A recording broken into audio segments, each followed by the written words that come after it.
আসসালামু আলাইকুম। আমার হাতে দেখতে পাচ্ছেন এটা আইফোন রয়েছে, এটা আইফোন 13 প্রো ম্যাক্স। এই ফোনটার সমস্যা দেখতেই পারছেন, হোয়াইট স্ক্রিন। এই বিশেষ করে এই আইফোনের এই 13 সিরিজ থেকে কিন্তু স্ক্রিন প্রবলেম হওয়া শুরু হয়েছে।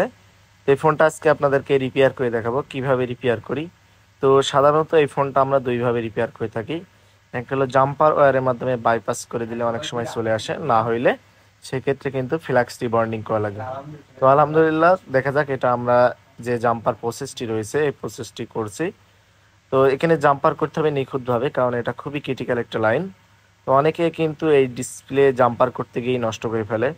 তো অবশ্যই আপনার হোয়াইট স্ক্রিন ফোনটা যেখানে দেবেন অবশ্যই একজন দক্ষ টেকনিশিয়ানের কাজ দেবেন, কারণ বলবে ভাই দেন আমি পারি, যে আপনার ডিসপ্লেটা নষ্ট করে দেবে। দেখতেই পাচ্ছেন ডিসপ্লেটা কিন্তু আলহামদুলিল্লাহ ডিসপ্লেটা চলে এসছে।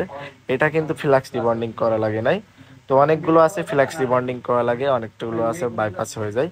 যার যেভাবে হয় সেভাবে আমাদের সব থেকে রিপেয়ার করে নিতে পারেন, এবং ডিসপ্লে রিপেয়ারের মধ্যে আমরা গ্যারান্টি দিয়ে থাকি। ধন্যবাদ।